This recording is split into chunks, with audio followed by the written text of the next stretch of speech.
don't even have a house, man, and that doesn't interest me. I got to get this restaurant back.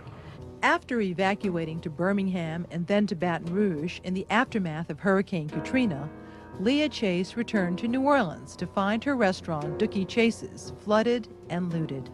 Nevertheless, even though she is now in her 80s, she is determined to rebuild. You know, a lot of people ask me, Leah, why are you doing this? Even some of my sisters said, why are you doing this? At your age, why don't you just give it up? Because if I give up here, then there's no community here. So if I can build this up and I can make this community work, then that's a plus. The restaurant was severely damaged. Her daughter, Stella Reese, a retired school teacher, is one of many who are helping Leah rebuild the family business. The business is a big part of our life. The family is always first, but the business is a close second. So that's her whole life at the restaurant, really. So she really loves it. Chase's grandchildren played a vital role in the recovery efforts of the restaurant only weeks after the storm. I had a grandson that was with the fire department at that time, so he was able to get in and get my other grandsons in, and they got the art off the wall before the mold got to it.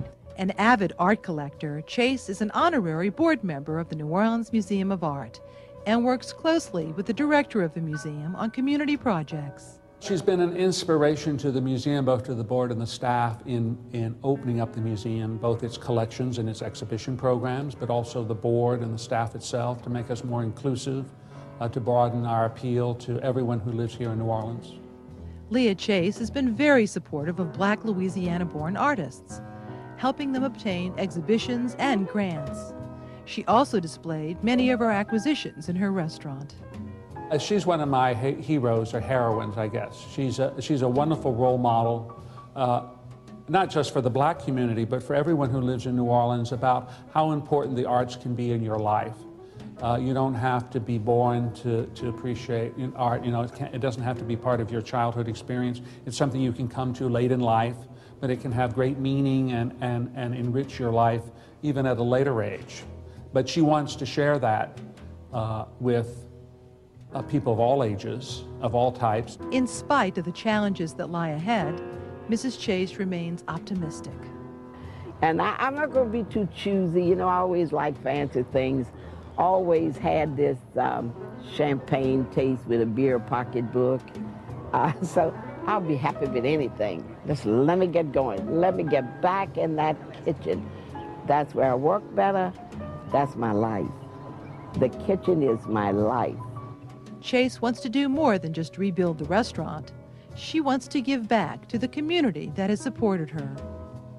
If I can rebuild this community and make it something for people to look at and inspire people, then I think I've paid you back. And I intend to do that. See, I'm asking for 20 more years, and that's a lot. So if I get 10, I'm happy. I can do the job in 5, so if I get 10, I got 5 years more working and 5 more years of good living.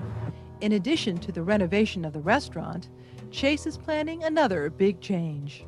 Another thing we're gonna do, not gonna say that same stupid menu year in and out. We changing it.